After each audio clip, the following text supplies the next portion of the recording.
Alrighty, what's up everybody? My peeps, my beautiful sexy peeps, just like myself. It is I, Peter Joseph, here for my third and final video of the night on this I'm getting close to late night. Friday night, June the 14th, 2024, or if you're watching on the replay, June the 15th, 2024, the midpoint of June. We have hit it officially. As of this video, we have officially hit the midpoint of June. And we're 2 weeks away from the end of the first half of the year, 2024.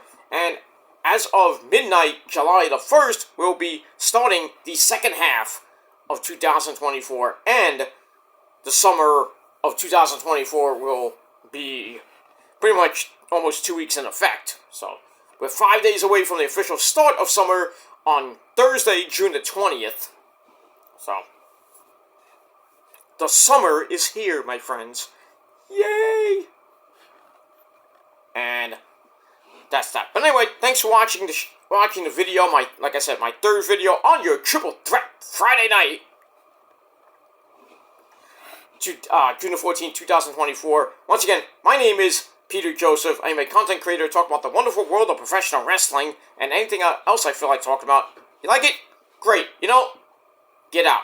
And if you don't like me with my shirt on, or you don't like me with my shirt off, then click the video. Click off the video. But for you ladies out there, you can stay on. Oh, not long. But I'm only doing this because I'm hot here. I would put a shirt on or an undershirt on, but I'm too lazy. I'm just too lazy to do it, you know. And I just got out of the shower. I got out of the shower, so I am clothed underneath. So just point that out. I have shorts and my undies on. So, and my slippers. So my chunkless, as Rosa would say.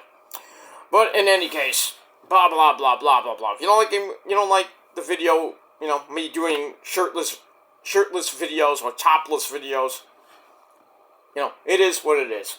But you know, it's not nudity, so you can't flag me for nudity. So, and if you do, it's you know, you're an asshole, and it's a false report. So. But I've done videos in the past with my shirt off and never, you know, they're still up. So, it is what it is. Anyway, enough about that. Hope everybody had a great Friday. And if not, too bad. Hope you have I hope you have a rotten Saturday too. But for everybody else, I hope you had a great Friday. As we hit the weekend, my friends. The middle of June. The last official weekend of spring, by the way, too. Next weekend will be the first official weekend of summer. Can't wait. Can't wait, my friends. Can't wait. It's going to be great. And that's it. Hope everybody had a great day. You know, if you're a Yankee fan, you're happy. 50 wins already. June the 15th, 50 wins for the Yankees. Oy. Prove it. Prove you're the best team in baseball in October. Okay? Prove it to me in October when you actually win the World Series. I mean, you have a great shot. You have a great shot with that team. That team is just deadly right now. But you know, you could be the greatest team in the world and still lose. You know, Rangers, no President's Trophy winners, and goodbye in 6 games to Florida. You know. Same thing with Boston last year. The Bruins last year, best team in the league, in 7 games against guess who? The soon-to-be Stanley Cup champion Florida Panthers, who are up 3 games to none. Game 4 is tomorrow. We got that. Hey, the Mets won again against the Padres, barely 2-1 at Citi Field. Even though the first part was delayed because of monsoon in New York. But we get that. Tomorrow they'll be on Channel 11. I think around 3 o'clock to 4 o'clock. So on Saturday and Sunday on Channel 11 here in New York, so you can watch that and have fun watching the Mets. While you're watching Clash at the Castle, you don't want to watch it, then turn to the Met game. Well, whatever you're gonna watch, but it is what it is. Yeah, so we got that. So Mets won 2-1, 6 games under 500. So the road to 500 by the All-Star break. And then if they do get there, that second half might, they might tease us again. Oh, well, we're 500. We're gonna make a run to the third wild card. Yay! Maybe the second wild card. Anything can happen in baseball. You could be the first, second, or third wild card and choke to death. And a team like the Mets, they can sneak in and maybe do some damage, but who knows? Who knows? But good win tonight. JD Martinez, just another, not another home run, but another 2-run double. Thankfully it held up, and Diaz back to what he's doing, and that's saving games. So Mets win Game 1 of that 3-game series at home against the Padres, and that's pretty much it. Then they're going to go to Texas to face the world champion Texas Rangers, and then next weekend they'll be in Chicago to face I believe the Cubs, and then back down the hatches right after that series, right after those 6 games, they're going to be facing those Yankees the 25th and 26th at home at Citi Field. And then right after that, they have a day off. And then the end of the month, they're facing Houston. The Astros. So Mets Yankees, June 25th and 26th. That's going to be packed at Citi Field. I think the Yankees are going to wipe the floor with those two games. But you never know. We never know. I'd like to take at least one of those 2 games. I'd like to take both, but one out of 2 ain't bad. Like 2 out of 3 ain't bad, like Meatloaf used to say. The late great Meatloaf. But we got that. And for all you Celtics fans, what happened tonight? Holy shit! It felt like a JV Celtics team tonight. They just didn't show up. They got destroyed. But, so no sweep. So the Mavericks get the win. But still, 3-1. And no team has ever, in the history of basketball, ever came back to win a 7-game series in the finals or the playoffs. Well, in the finals, I think. I don't know about the playoffs, but the finals, I know. No team has ever done that. But Mavericks win Game 4, Game 5 on Sunday in Boston at the TD Garden Arena. So I think I think the Celtics are like, all right, you're gonna give the Mavericks a game, and then we're gonna win it at home in front of our fans in Boston. So we got that, and if you were at Gillette Stadium or Foxborough, they had 60,000 people showed up for freaking Brady's retirement, whatever the whole fucking thing was. They retired his number 12. Like, why do that in June? Why couldn't you do it during the season coming up? That kind of head scratcher there. But yeah, 60,000 people came out to see Brady when half of them could have been at the watching the game. Watching Boston, not tonight. It was last night. I think it was that. I think it was on last night or Wednesday night was that whole Brady thing. Like, care less. Glad he's out of the league. Not that it mattered, because when he was on Tampa Bay, the Niners whipped his fucking ass. Whipped him good too. Put him in the turf in Santa Clara, where he belongs. With Rodgers. Now all we gotta do is put that bitch Patrick Mahomes and his other butt buddy bitch Travis Kelce in the turf underneath Levi Stadium. But that's happening this season, hopefully. Rematch Central from the Super Bowl coming up. Don't know what week. I think it's week 8, 9. I don't know what week, but it's in Santa Clara. And that's going to be an epic game. Epic. Revenge. I know it's going to be revenge in the if the Niners win, yes, revenge, but it's not the Super Bowl revenge. But because the Niners are still on the Revenge of the Revenge of the Revenge of the Revenge Part 5 tour. Ever since 2020, when the Chiefs paid off the refs the first time, Heartbreak City. And then pretty much 4 years later, Heartbreak City 2. Wasn't for that botched field goal, I think the Niners would have won that game. But then again, who knows? Who knows? But we'll talk about football coming up at the end of pretty much around Labor Day. After Labor Day, we'll talk about some football and the Jets, the Giants, the Niners. Hopefully I can get that statistic book.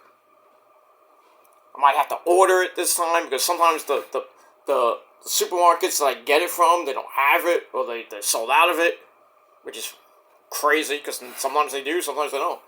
So I might have to order it, which is like $15, but I get it like the next day or two. We'll see what happens. We shall see what happens. By the time we get to August, but about 8 to 12 weeks away from August. 6 weeks away from near the end of July. So we're 3 weeks away from July 4th weekend, my friends. Alright, enough about that bullshit. Alright, check out my first 2 videos I did earlier today. My big, huge rant about Joey Chestnut kind of being banned from the Nathan's hot dog eating contest, even though he's not doing it this year because the whole thing with him being sponsored or sponsoring a vegan Frank company, I think it's dumb. So I gave my thoughts and rant about that, and also gave a long 43, almost 45-minute rant, the first part, giving a public service announcement to how I'm going to be running my channels for the foreseeable future. No tolerance policy. That's it. People leave disrespectful comments, automatic block. No second chance. None. Strike 1, you're out. No strike 3, you're out. You're out at strike 1. If you don't like it, too fucking bad. That's it. Can't respect me, in my opinion, on my channels. You can't respect me as a person, then you're getting blocked. Simple as that. Simple as that. But check out that video on my rant channel, the legendary rant channel, PG Rants. Link will be in the description box, along with my Clash at the Castle predictions, because Clash at the Castle is coming your way in under 10 hours from now on Peacock. So 2 p.m. start here in the Northeast, coming up later today. And I already did my predictions, and that's that. But anyway, links down below in the gobbledygook. But right now, on this late Friday night, early Saturday morning, it is time for your late night Smackdown and AEW Rampage reviews for June the 14th, 2024. Alright, by the way, for everybody who's asking me about Dynamite, I'll do Dynamite. I'll try to do Dynamite before the pay-per-view, before Clash of the Castle goes on the air. So I'm gonna, after I finish this up, I won't edit it till tomorrow. So I'll do some post-production tomorrow morning after I take a long nap. And I'm gonna get up, have some breakfast, feed the wrestling cat. Because she wants to get fed, right? Right, Susan? Oh, okay, she's taking a nap. She's taking her beauty nap. Where's your beauty nap? Anyway, blah, blah, blah, blah, blah, blah. So after I do all that, all my morning stuff, I would come on early in the afternoon to do my Dynamite review on my Peter Joseph channel. Then get ready for Clash of the Castle, and then after that, probably after the pay-per-view, probably around 5:30, maybe 6 o'clock, I'll do TNA and Ring of Honor. Also, I will talk a little bit about a very exciting Against All Odds pay-per-view tonight, where I'll give a little bit. Tatum Paxley, the creepy girl, Rosemary 2.0, or Daphne Rory 2.0, because you can't emulate Rosemary, my demon assassin, my demon bride. But Tatum Paxley answered. I thought it was Savannah Evans. I read it on the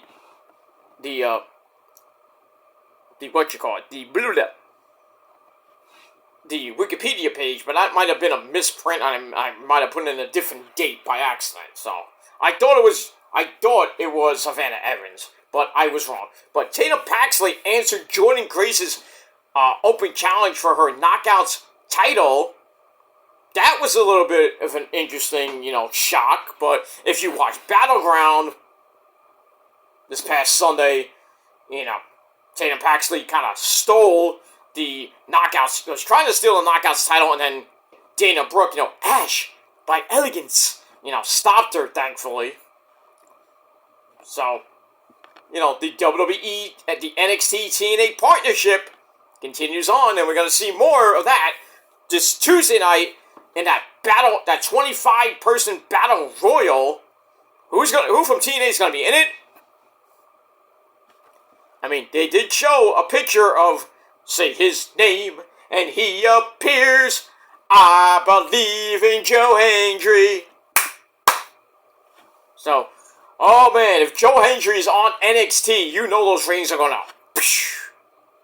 And NXT had 719,000 views this week, and oh boy, they beat AEW in the ratings this week, because freaking AEW, way under 700,000. They were under 800,000 last week. This week, under 700,000. And they had a great match between Ocean Spray and Ray Phoenix, even though it wasn't great. So, even with MJF back, they got Okada, they got Mercedes Moné.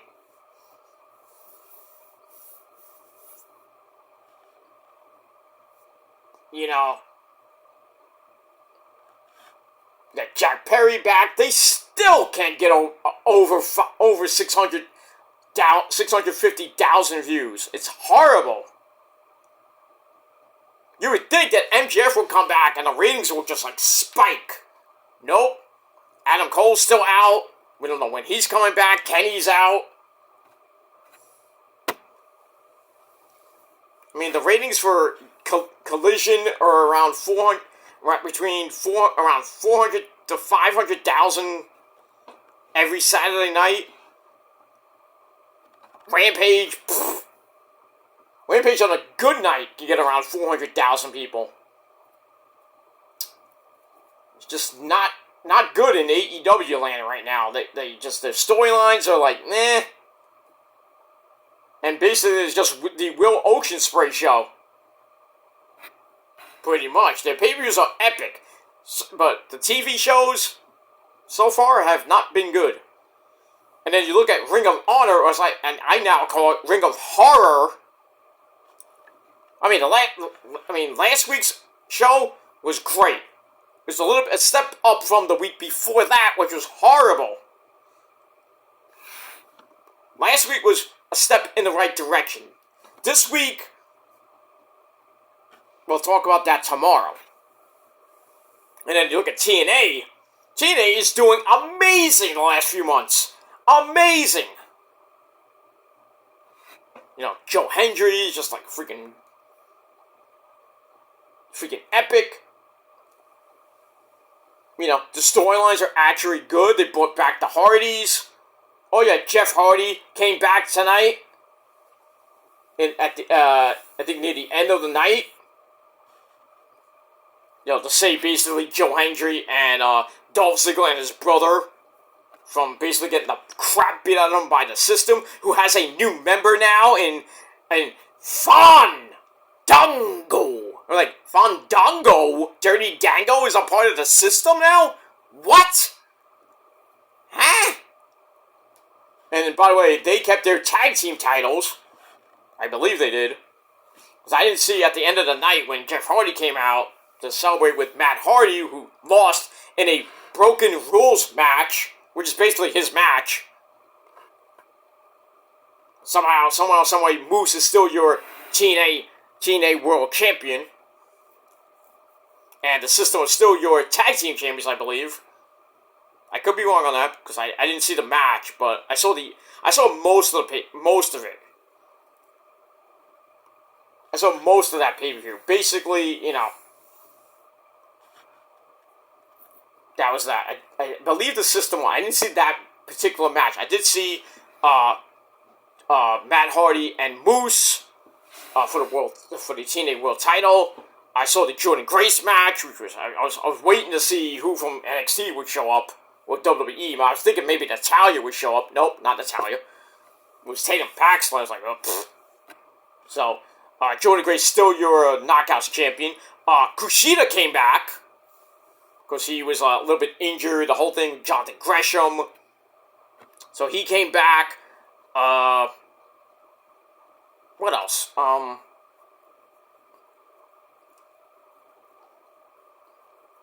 What else happened?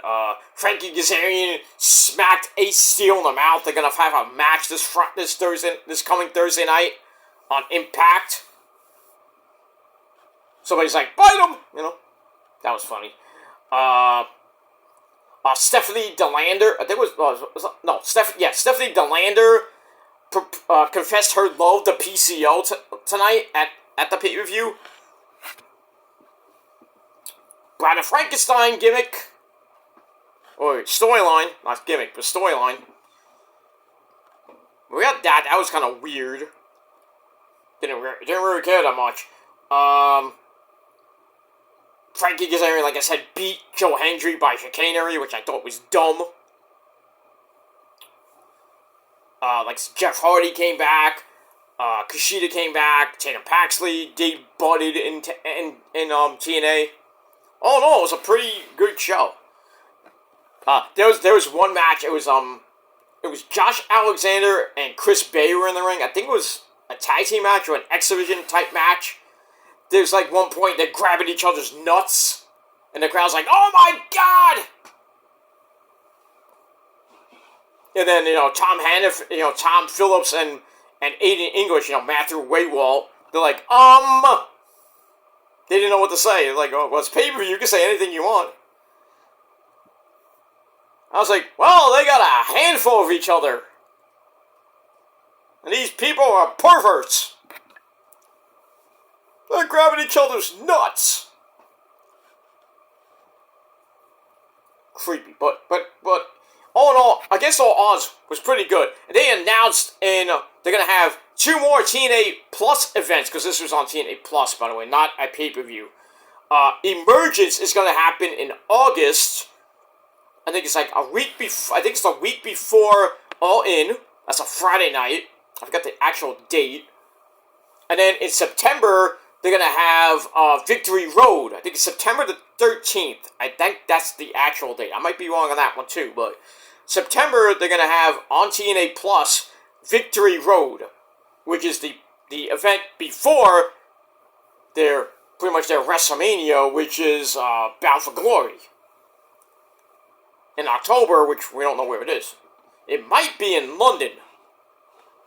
Because they were talking about a pay-per-view being in a place where, they've been before. So, people saying, oh, it's going to be in London. Why not? Have it in London. Why not? Well, they're having Slammiversary in July. July 20th, I believe, what is Slammiversary? I forgot when Slammiversary is. I know it's in July, but I forgot what date. I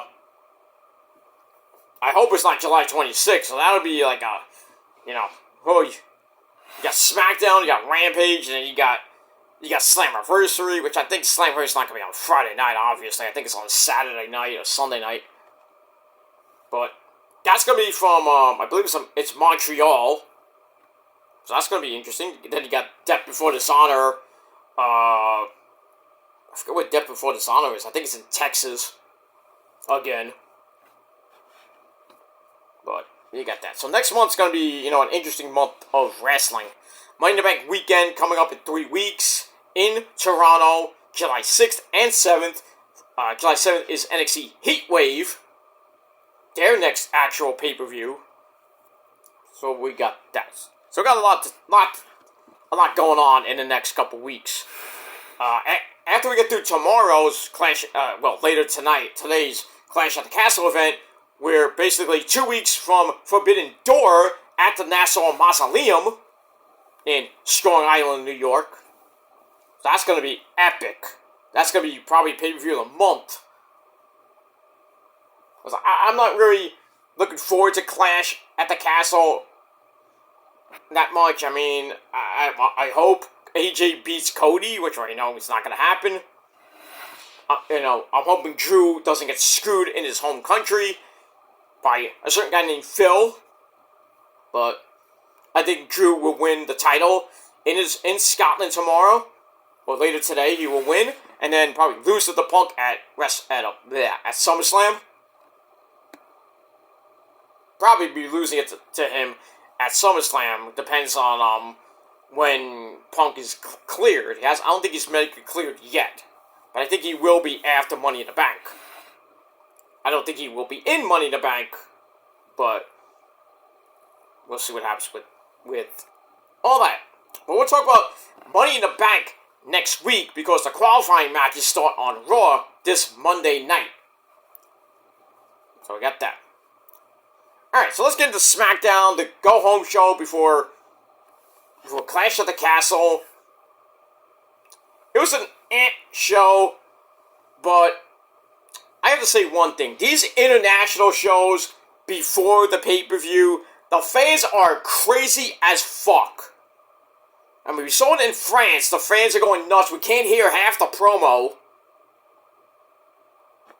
And they're just going berserk during the match. The match could suck. They're still going at it. We didn't see much of that in Puerto Rico. Because they know how to, the Puerto Rican fans know how to control themselves. But tonight, the fans were just rude.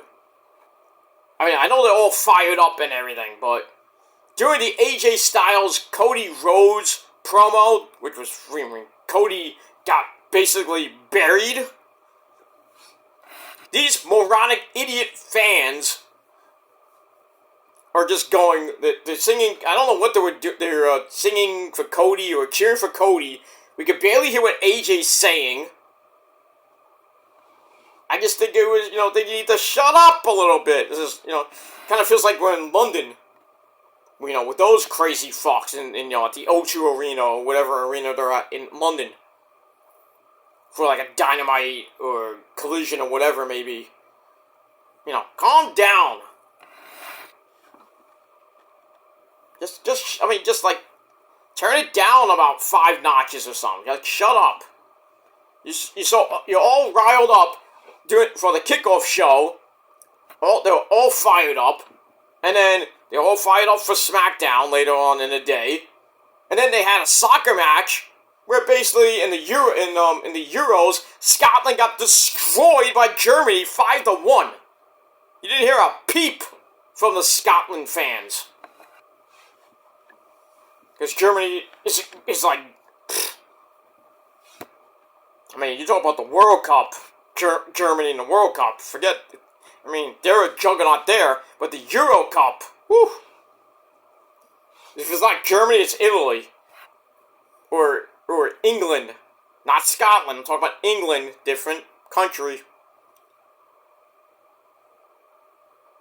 Kind of still part of the United Kingdom per se, but English soccer in the Euros and the World Cup are pretty good teams. But nobody can, Italy hasn't been faring well lately, but they're doing pretty good now. I haven't really seen much of Italy in the Euro Cup, but they're always a good team. They're always in it. They always have good games, but it is what it is. But Germany is like a powerhouse. But what are you going to do? What are you going to do? But yeah, you moronic Mark fans out there in Scotland, tone it down a notch. That's all I got to say about that. Let me, okay.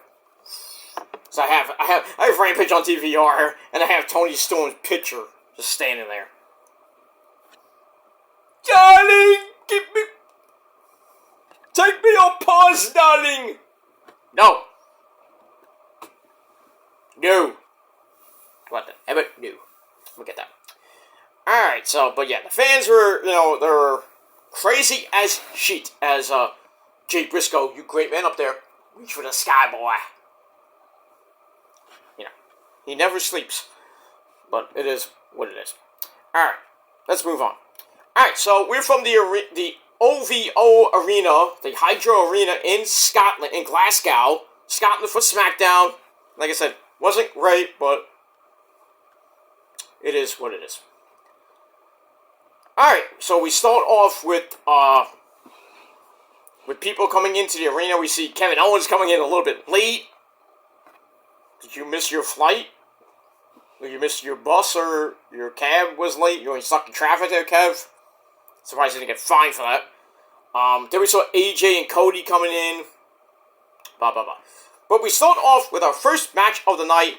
Women's action. We're gonna feel the glow with Naomi, who had a very unique outfit on with a, like coming out like a unicorn, which I think is like big, one of the soccer teams in England, in Scotland. I don't know. I don't care.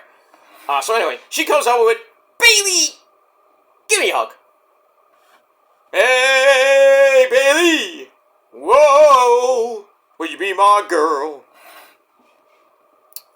So anyway, Bayley coming out, looking great, as always. The SmackDown Women's Champion. So Naomi is going to take on Chelsea Green with the hometown girl Piper Niven at ringside. So, wasn't a great match. This came about from last week where, Naomi and Chelsea and Piper are all arguing in front of Nicholas Aldis, and he makes the match. So we get that. But it wasn't anything to write home about. Piper and Bayley did get involved, but really nothing happened. They just stared at each other. But anyway, Naomi picks up the win after reversing the Unprettier by Chelsea Green into a pinfall. 1, 2, 3. So Naomi gets the win, and I didn't give a flying fuck. So I'll give it 2.25 out of 5 stars, and that's pretty much it. Afterwards, Piper checks on Chelsea after the match, as Naomi and Bayley celebrate at ringside with the fans. Alright, we get that. Alright, after that, we get a recap of last week's attack by Santos Escobar.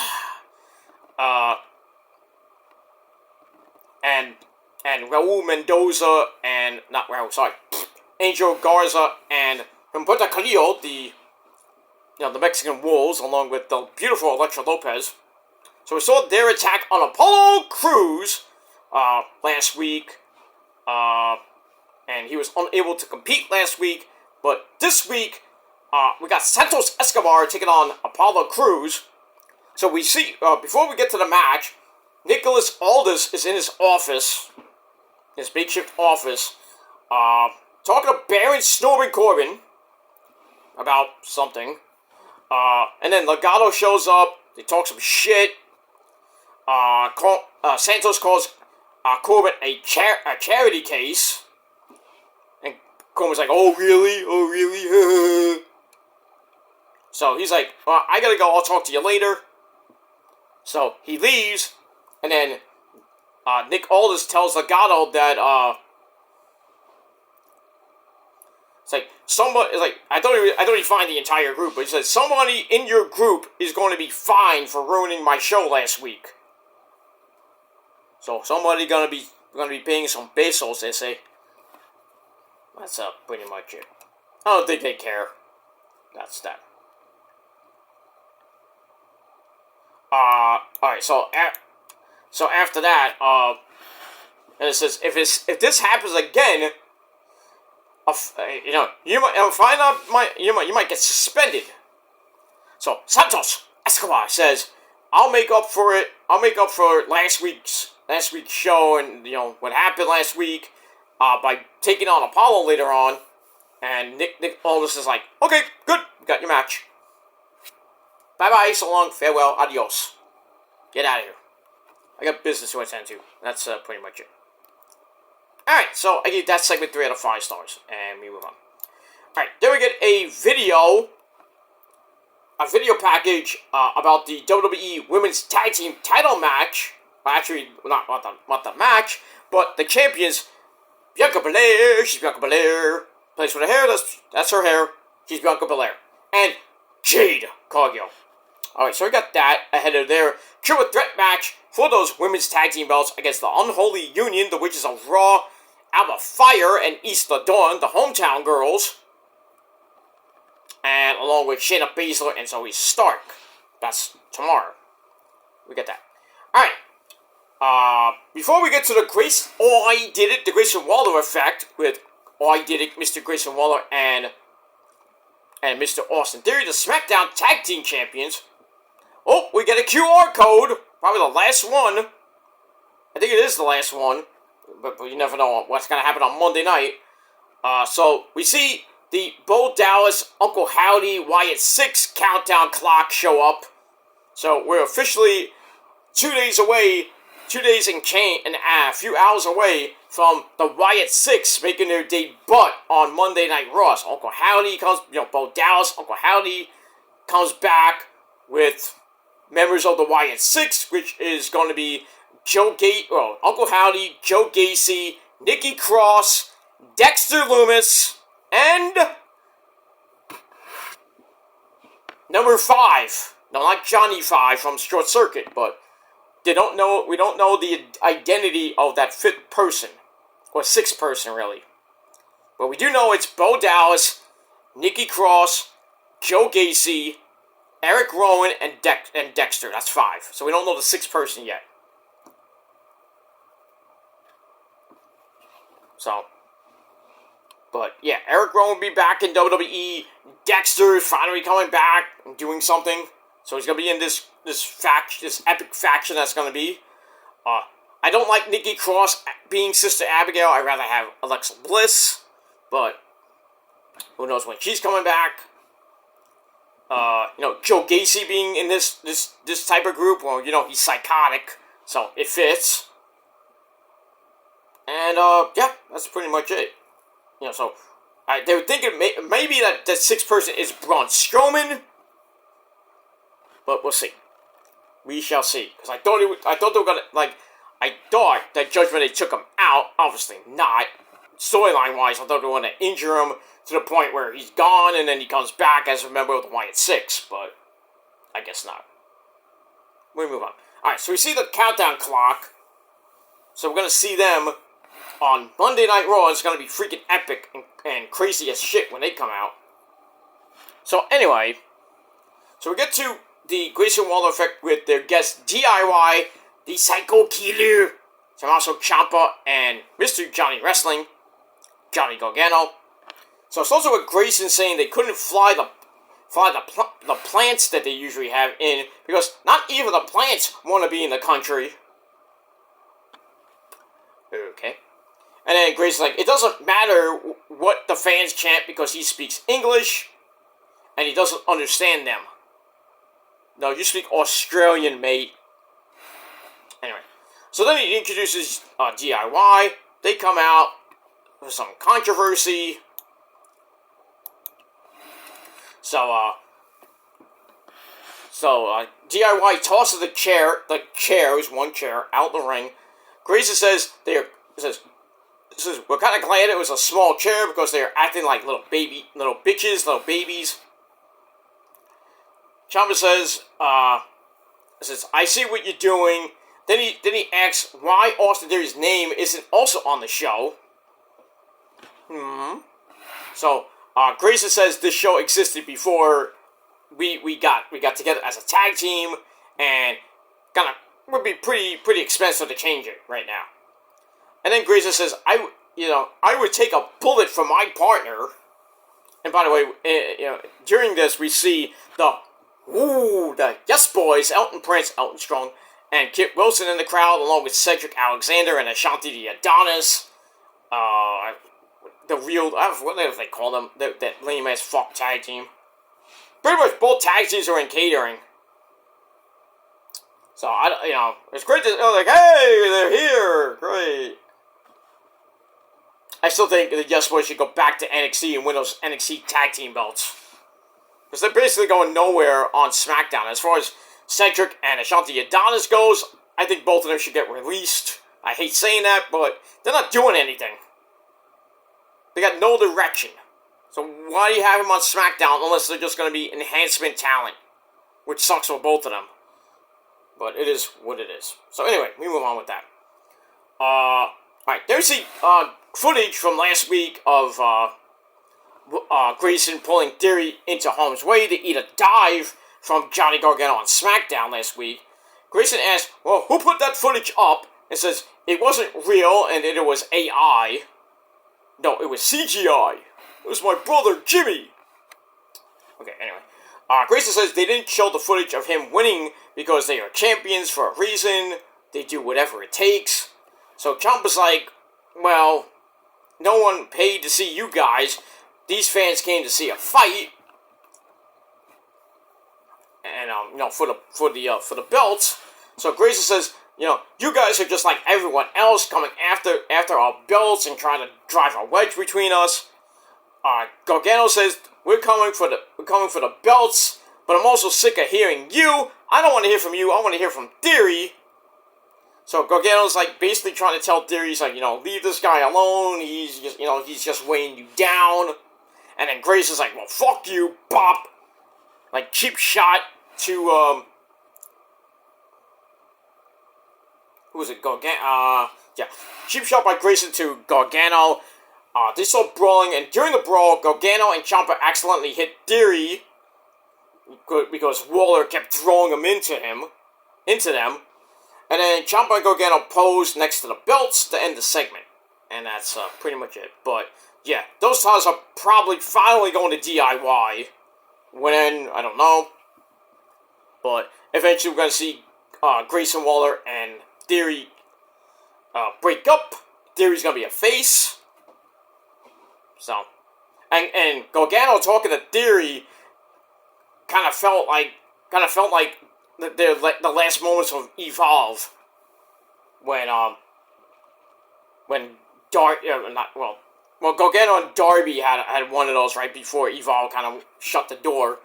But Gargano and Theory, I think Theory was the last Evolve champion, I believe, and then they had an epic freaking segment in Evolve right before Evolve closed the door for good, which sucks, but it is what it is. Excuse me. Alright, so we got that. So I gave that segment 3.25 out of 5 stars. Alright, there we see the Street Profits, Angelo Dawkins and Montez Ford, along with B-Fab. They come up to Kevin Owens, who's getting ready for his main event match with Solo Mibuki, Solo Sikoa. They basically said, we got your back in your match against Solo, so if the Guerrillas of Destiny show up, we'll be there for you, we'll help you out. So Kevin's like, oh, thanks very much. Okay. We got that. Alright, so I gave that 2.25 out of 5 stars. Then we see Grayson Waller and Austin Theory walking in the back. Grayson's still trying to convince him that Gargano and Ciampa aren't good guys. So then they duck into some type of a room in the back. I don't know what room, maybe catering, who knows. And then we see Bayley give me a hug and Naomi. They're walking right in front of them. And the camera starts following them. they're celebrating their win, Naomi's win over Chelsea Green earlier in the beginning of the night. Then they run into Blair Davenport, tries to get under Naomi's skin, Bayley has to calm her down, and then, she's like, it's not worth it, leave it be. And then Bayley thanks Naomi for having her back as of late. Naomi says, of course, because I'm your friend, instead of shaking hands, she's like, can I get a hug? So Bayley gives her a hug. Alright. Then we see Chelsea Green and Piper.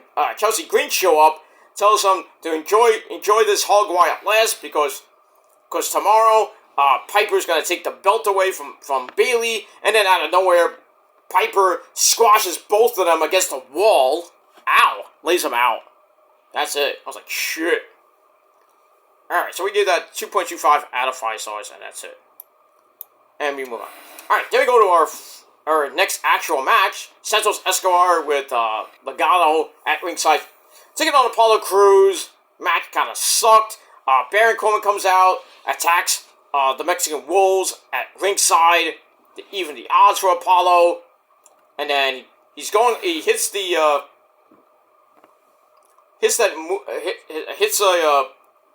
think it was the Gorilla Press Slam into the, the standing moonsault, which usually gets them the win, but Santos kicked out at 2. And then Apollo tries to go up top, but the lovely Alexa Lopez, distracts Cruz, like throwing him off the top rope. And then Santos, with a fruit roll-up, 1, 2, 3 to pick up the chicanery win. Match I didn't give 2 craps about, 2.25 out of 5 stars. And that's pretty much it. Alright, after that, we go to Cody. We go to MDK All Day Cody and AJ in the ring. Like I said, the Glasgow crowd, we're going crazy for Cody. Cody's like, hey, what do you want to talk about? So Cody says he actually believed AJ a few weeks ago when he did the whole Mark Henry thing. When AJ said, I'm not going to be one of those guys just looking for one more match, one more opportunity. So Cody says AJ is starting to become that guy. Then he says AJ has been given the impossible task of making him say, I quit. So then AJ comes out with Gallows and Anderson, but he stays in the aisle, and AJ says, it's funny that you're all worked up about this, Cody, and it's very easy to make it happen by pretending to retire, and Cody would go berserk. So then Cody's like, okay, it's like, I thought we were going to do this one-on-one. I thought we were going to do this face-to-face. Why do you have Gallows and Anderson out here? So he tells Gallows and Anderson to leave. So AJ's like, I got this. I'm okay. Don't worry about it. He gets in the ring. They go face-to-face, man-to-man. AJ gets in the ring, tells the fans to shut up because they can't stop singing, making too much noise. I have to agree with AJ there. And then AJ just buries freaking Cody. He buried him. It was great. So anyway, AJ says, me and you, Cody, we're nothing alike. He talks about, it took him 17 years to get to the WWE.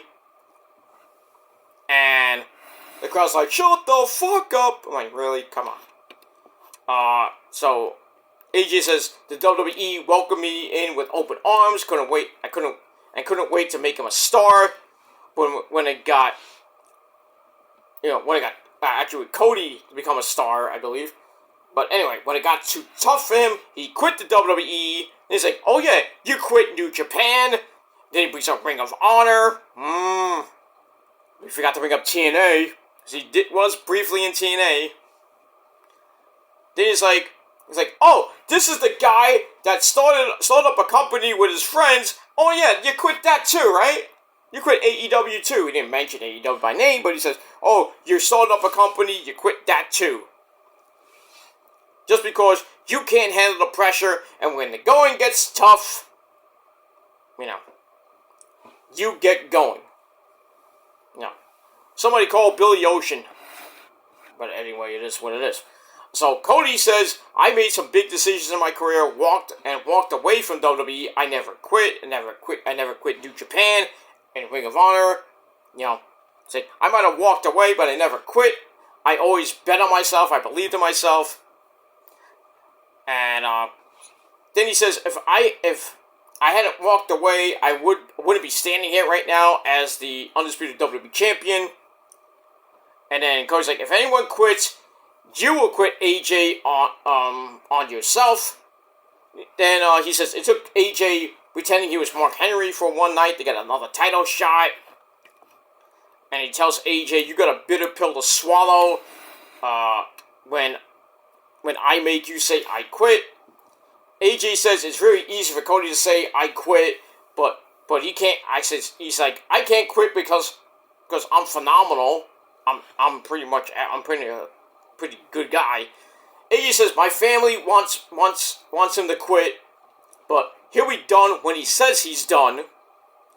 Then he says, Cody, I saw you compete with a torn pec and didn't quit, but I'm not Seth Rollins, I'm AJ freaking Styles, and I'll do whatever it takes to win the WWE title. He's like, I'll bust you wide open, I'll break every bone in your body.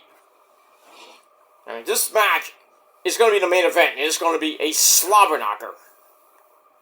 And that's that. So I give that segment 3.25 out of 5 stars, and that's it. Alright. Then we go to the back where we see the Street Profits and B-Fab. They're talking to Kathy Kelly. Kathy's like, talking to them about Kevin Owens, and, they're having his back and everything, kind of questioning it. And then out of nowhere, the Girls of Destiny come in, Tama Tonga and Tonga Loa. They attack the Street Profits. B-Fab has to run away, screaming like a banshee with Kathy Kelly. And then security and Nick Aldis come in to separate them. And then we see B-Fab checking on the Profits. Then we see, Kevin Owens coming down the stairs from somewhere. And, Nick Aldis has to stop. Nick Aldis and security have to stop him from going after Solo, who just watched. It wasn't even him. He just ordered the attack. That's it. So we got that going into the main event. So I give that 2.5 out of 5 stars. Alright, then we get a video package on Shayna Baszler and Zoe Stark. And that's that. Alright, then we finally get to another match, another women's match. We got Nia Jax, the Queen of the Ring, taking on Mia Yim with Tiffany Stratton. Daddy! Not now, Sunshine. I'm busy and I'm not feeling well. I'm sorry, Daddy. Okay, so Tiff looking amazing on commentary, because it's Tiffy time. So, she did a pretty good job. Match itself stunk. Basically, Nia annihilated, no pun intended, annihilated Mia Yim, hit the Annihilator, 1, 2, 3, and that's basically it. Mia did attack Tiffy because Tiffy got up and started talking shit to Mia. Mia grabbed her, threw her over the announcer's table, you fucking bitch. And that's it. And then pretty much Tiffy helped Nia get the win. And that's it. I think they might become tag team champions possibly. Women's tag team champions. But we'll see how that goes over the next couple weeks. Alright, so we got that. Alright. After that, Kathy Kelly runs into Kevin Owens backstage. He's coming out of, I think, the trainer's room. Excellent update. Sorry, 1 second.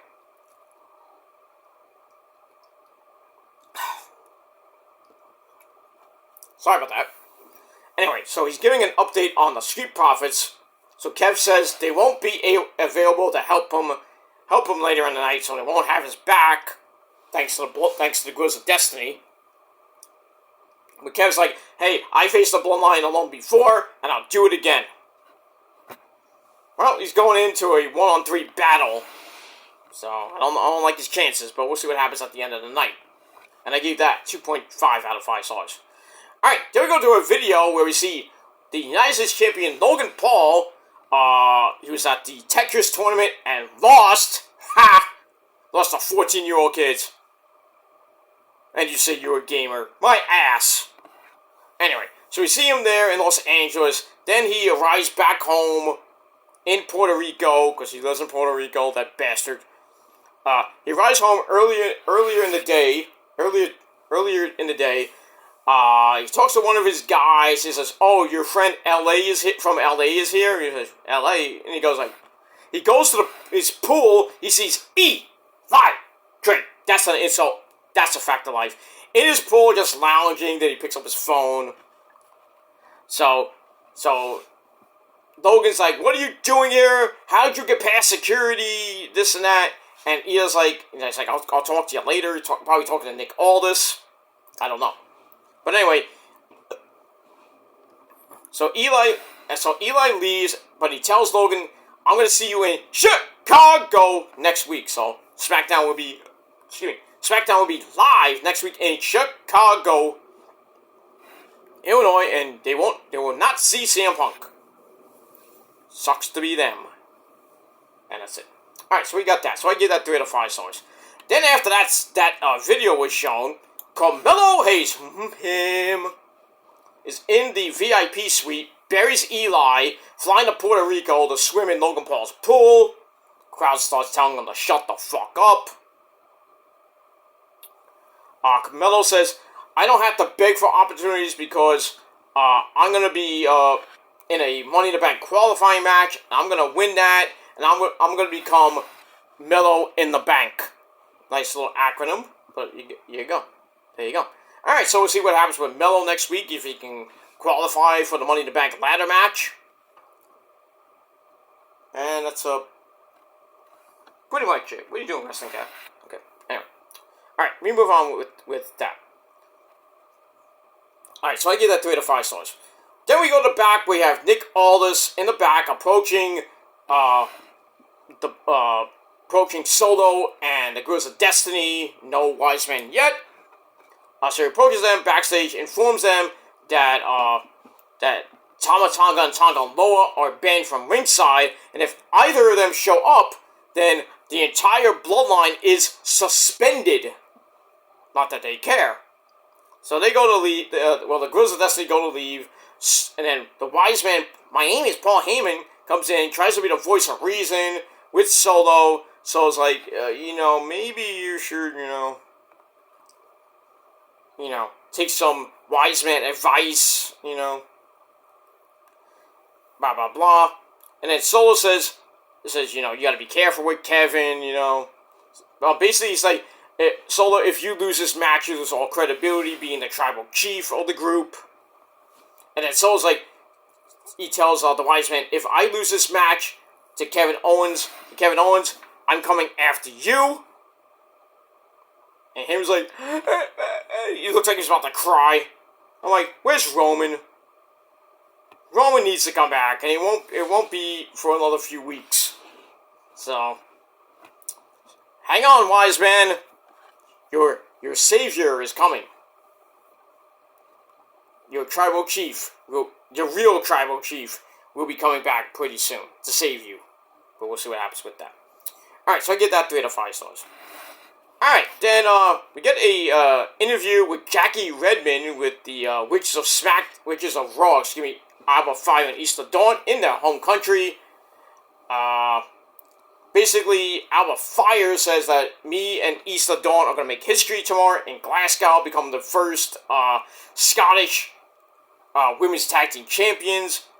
East of Dawn says they didn't come all the way home to Scotland to come home. And he says, they say they're going to become the new women's tag team champions. I don't think so. I think Bianca and Jade are going to retain, and then eventually Bianca's going to turn on Jade, and then we're going to get that epic match at SummerSlam, like I said before. That's that. Alright, after that, we go to your main event of SmackDown. Solo Sikoa with the Wise Man Paul Heyman at ringside takes on Kevin Owens. It was a pretty decent match. Solo got a little help behind the referee's back from the Girls of Destiny, which that might, Nick Aldis might be a little bit mad next week, but we'll see. So that happens, and then Solo tries to go for the spike, as always goes, missed it, and then Kev hits him in the gut, then hits the stunner, goes for the cover, but then Paul Heyman puts Solo's foot on the ropes to break up the pin. Kev sees it, goes after Paul on the outside. Paul's like begging for his life. Don't hit me, leave me alone. And then, Kev backs off. Solo attacks him from behind. Hits a Samoan spike on the outside of the ring. Then goes from inside the ring. Hits another Samoan spike. 1, 2, 3. Solo Mibuki picks up the win over Kevin Owens by chicanery. What are you going to do? So match, it was alright. 2.5 out of 5 stars. And then after the match, to end the show, Tama Tonga and Tonga Loa, 3-1 beatdown. Got another spike attack as well. And then they're about to put him through the announcer's table where Bad News Wade Barrett is and Corey Graves. They're about to put him through the announce table Shield style. And then we hear the music go, Randy Orton has monotonous voice! He returns and saves Kevin's ass as SmackDown goes off the air. So, don't know what's going to happen tomorrow. I don't think anything's going to happen with the Bloodline and Kevin and Randy. But I think we're going to get another tag team match. We're probably going to get Randy and Kevin taking on the Guerrillas of Destiny, or maybe a 3-on-2 handicap match. Or maybe a 6-man tag team match with a mystery partner. Not going to be Roman. But we'll see what happens with that next week on SmackDown. So, SmackDown wasn't that bad. I gave it 6.5 out of 10 stars. And that's it. We move on. Alright, let's get to Rampage, which did have it did coincide with a little bit what happened on Dynamite, but I'll talk about Dynamite in a few hours from now after I take a long nap. I'll be back on board to give you more videos. But it is what it is. Alright, so Rampage from Des Moines, Iowa. Excalibur, Daddy Magic, Matt Maynard at ringside with Tony Baloney as well. You're my good friend, and hopefully yours too. We get that. Alright, so we start off Rampage with the ladies. We had the AEW Women's Champion, Timeless Toni Storm. Darling bosom. So, speaking of bosom, Maria May at ringside along with Luther. She takes on Alex Windsor, who had a very good video shown of, they showcased her as like, oh, this is Alex Windsor, from England. She was a big indie darling in England. Now she's coming over to the States. And we get that. Alex Windsor, by the way, if you don't know, now you know, is Will Ospreay's girlfriend. And that's pretty much it. Alright, pretty good match. Alex Windsor was beating Tony up for the start of the match, but then Toni Storm comes back with a Luther's press, ground and pound. After that, then they go to the ringside. Tony tries to hit a suplex, but Alex Windsor cuts it off, slams Tony face first into the side apron. Ow. And kind of gets yells at Mariah May a little bit. And then referee forgot to count them out. What were you looking at, referee, besides their sexy asses and titties? But anyway, for those of you who don't know who Alex Windsor is, like I said, she's a 14-year veteran, wrestled in New Japan Pro Wrestling, well, the strong division, not New Japan, and also in Red Pro, which is in England, like I said, indie UK darling. So basically, Alex Windsor took the fight to Tony, and then Tony drives her by the stomach into the barricades, ow. But then Windsor rebounds by wrapping Tony's legs around the ring post, and then starts beating her up a little bit, ow. And then Luther gets shoved into Mariah May, as we go to a break. We come back, and Tony hits the sexy hip attack in the corner, hits a fisherman suplex for a near fall. Alex Windsor comes back with a headbutt, as does Tony, so they have a headbutt fest. Alex Windsor pulls off a pinfall attempt for a near fall. And then Tony hits an inside cradle for a near fall. Alex Windsor comes right back, hits the Shining Wizard for a near fall. But But then Tony Storm's like, that's it. I'm done with this bitch. Pulls off Storm Zero after Windsor miscalculates a pop-up powerbomb. How do you do that? 1, 2, 3 in 8 minutes. Tony Storm gets the win. A little bit tough for her, but I still gave it 2.5 out of 5 stars, and that's it. And then after the match, we see Mariah May come in. You know, bosom, chin up, tits out, watch for the shoe. And don't forget, Mariah May has declared herself for the Owen Hart Cup, along with Chris Statlander and Will Nightingale. And also, possibly in the Owen Hart Cup is this young lady. Well, one of the young ladies. So after that, we go to Harley Cameron, looking amazingly hot as always. She's kind of upset with all the, over the girls declaring themselves, eligible for the Owen Hart tournament on the women's side. So Harley declares that Saraya Knight, Paige, will win the tournament. I doubt that. As far as she's concerned, she's gonna win it. Well, see what the brackets say. I think the brackets start, next week or the following week. Because it does end in Calgary. I think in July. So, gotta get it done. But we'll see what happens with that. So, pretty much we got 5 people now in the women's bracket. I think there's gonna be I don't know how many women are gonna be in the tournament. I think it's 12, maybe 16. Same thing for the men. Well, with the men, we got Shingo from New Japan. Who else? I know Shingo, definitely. I forget who else is going to be announce themselves for the tournament, for the men's side. But, we'll also have to see I think Brian Cage, signed up. I don't know. I have to look that up. But we'll see what happens with that. But Paige is looks like it's going to be the next possible participant in the women's side of the tournament. And we got that. Alright, we move on with that. 2.25 out of 5 stars. Alright, then we got a hype video for Collision tomorrow night with Thunder Rosa! Yay! Take on Deonna Purrazzo in a no disqualification match. And that's going to be brutal. And tomorrow night is the 1-year anniversary of Collision, so congrats to them. They made it to 1 year. And that's it. Alright, after that, we go to match number 2, the Tony Khan special match, the 3-minute suckfest. I guess they call for the 3-minute warning. Did I say 3 minutes? Anyway, so I basically have the rip-off version of 3-minute warning. We have the Gates of Agony. We have Bishop Kwan. I do not Kwan.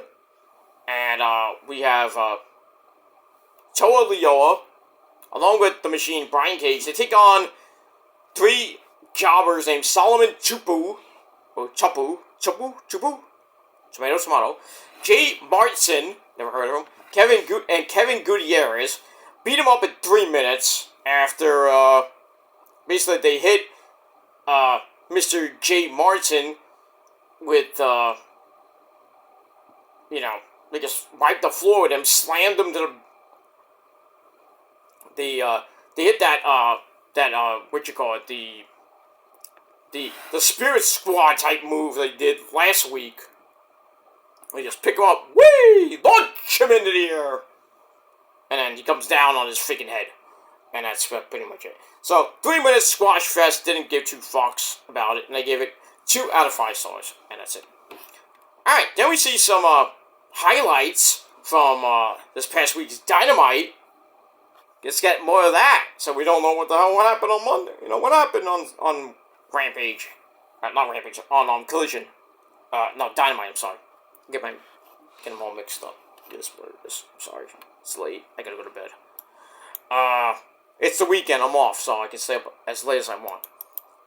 But I did take a long nap earlier, 3 hours ago, 3-4 hours ago. I was I had a humongous headache, like I still have, a migraine. So I'm gonna probably put some more, stuff on my head and everything, and cool off because I'm hot. That's why I have my shirt off. It's freaking hot in here, even with the air conditioner on. But anyway, yeah. So after I kind of fell asleep after the Tony Storm match. I kind of fell asleep while I was watching Rampage. But I did have it. This is my second watching of Rampage. I have it on DVR. I'm not gonna show it because I don't want to get copyrighted. But anyway, so we got that. So we saw highlights of Dynamite. Very nice. Let's see more of that, Tony Khan. How about tomorrow on Collision we get a recap of Dynamite and Rampage? It works. Look at that. Alright, match number 3, SA, we got Rocky Romero, let's say. He takes on the shooter, Shota Umino from New Japan Pro Wrestling. Moxley's little buddy. This was a pretty good match, actually. Pretty good match between Rocky and Shota Umino. Rocky's been in New Japan for, age, God knows how long. Mr. Roppongi Vice himself. Back and forth they went, but eventually, Umino with a knee strike and a neck breaker for a near fall. Then he hits a tiger uppercut to the back. Ow. Then he hits a snap version of the paradigm shift. No wonder he's Moxley's boy. Oof. God damn. Spiked him. 1, 2, 3. Shota Umino gets the win in 10 minutes. But pretty good match. I think it was, pretty much the match of the night so far. So I gave it 3.25 out of 5 stars, and that's it. We saw Shota Umino in that Battle Royal. I think it was that Casino Battle Royale after Double or Nothing about a week or two ago. So we saw that. He had a pretty good performance. Did not win, obviously. But, we'll see what happens with him going into Forbidden Door. We know Tetsuya Naito will be taking on Jon Moxley for the IWGP title. We got that. Shingo is going to be part of the Owen Hart tournament. Not going to win it, obviously. But then again, you never know. But he's going to be in it. We'll have to see what other people from New Japan show up. Besides Stephanie McClure, she's from, people saying she's from CMLL. Well, yeah, she is, but she has fought in New Japan as well. We got that. We got Naito gonna be there. I think that's pretty much it. So far, Zack Sabre Jr. is gonna be taking on Orange Cassidy 1-on-1. That's gonna be pretty good. Swerve versus Ocean Spray for the world title. Should have some of that, but CMLL and New Japan will be represented as well, besides Naito and Stephanie McClure. Maybe Shingo makes an appearance, maybe Shota Umino. Depends on what's gonna be at the Forbidden Door kickoff show. And during the show, I think there's only been 4 or 5 matches already announced for the main show. We're like 2 weeks away, so there's gonna be I'd say at least 3, maybe 4 more matches announced. Got the kickoff show matches, and then the main show is gonna be 6 hours at most, starting at 8 and probably won't end till 12:30. Because you know how Tony Khan pay-per-views are, especially big ones like Forbidden Door. And then right after that, we're heading, next major pay-per-view is All In, and that's gonna start, early in the afternoon, 12, 1 o'clock, no, not even 12, probably 2 o'clock in the afternoon here in the States, because there's a 5-hour difference between us and England. So, the pre-show will probably start around 2:30, the main show at 3, and then that's gonna go from 3 to about, by the time, there's no Collision, thankfully. Unless they're not gonna, I doubt they're gonna show a tape Collision at 8 o'clock. But anyway, that's on a Saturday, so I doubt Collision will be on anyway. So pretty much from 3 to 8 here in the States, we're gonna have All In, and then you got the Scrum after that, so that's 9, 10 o'clock, everything, all that ends. And then after that, 2 weeks later is All Out. I don't know if it's in Chicago this year. I think it might be back in Chicago. That's on September the 7th. That's on the Saturday before the. That's a tough one because why? Because college football begins that weekend or the weekend before that. It's right after Labor Day weekend, so it's going head to head with some college football games. So yeah, and you can't put it on the first Sunday of the NFL season because it's going to go head to head with the Sunday night football game. I don't even know what who's even playing that game, but you know you don't want to go head to head with the NFL, especially on a Sunday night. WWE knows that pretty well.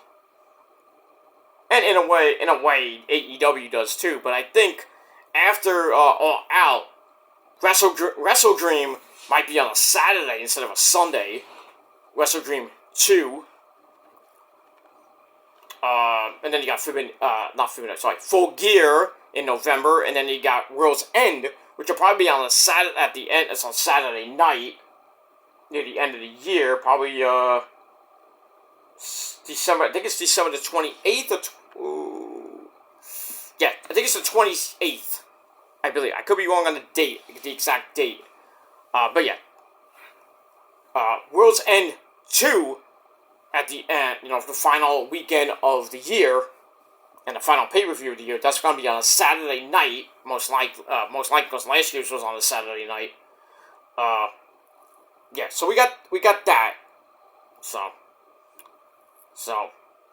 that weekend is a bowl season, so we're gonna have a lot of college football bowl games during that weekend. So, want to get it before the big football bowl games like the Rose Bowl and the Sugar Bowl and everything that's happening on New Year's Eve and then New Year's Day with the Cotton Bowl and all that shit, and then eventually 2 weeks after that is I think a couple weeks after that is the actual championship game for the NCAA championship game. So got that, and then pretty much after that is the Super Bowl, which is the second weekend of the weekend before Valentine's Day, because Valentine's Day is on a Friday next year. And I think that weekend might be. That weekend, I think it's the 16th, might be Elimination Chamber, or it's going to be the 23rd of February. Where? Who knows? It's on Mars! No. You know where it's going to be? In your anus. Have you seen your anus lately? It's pretty dark. But I digress. So yeah, we got all that. So it's going to be a lot of good stuff coming your way from AEW. But glad they're doing some of the pay-per-views on a Saturday, but, they run the risk of, the college football games on Saturday, because on Sunday, as soon as we get to September, those pay-per-views for WWE and AEW, maybe Bound for Glory, are gonna run into a lot of competition with college football. And then eventually, the playoffs, the baseball playoffs, also football, Sunday night football. That's gonna be tough. But we'll see what happens with that. But anyway, Shota Umino gets the win. Pretty good match, very good match actually. 3.25 out of 5 stars. The match of the night so far. Alright, after that, the man behind the mask, Excalibur, gives a rundown of what's going to happen next week. With a little Forbidden Door rundown. That guy just talks. I mean, he's like, oh, there we go, Forbidden Door. Take a breath.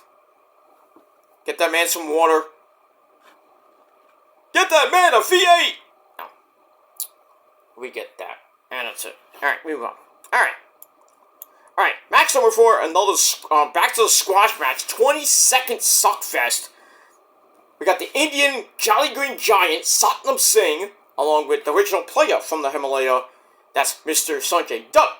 He buries this guy named Rosario Grillo, who looked like Brillo, basically choke slam into a bear hug. Good night.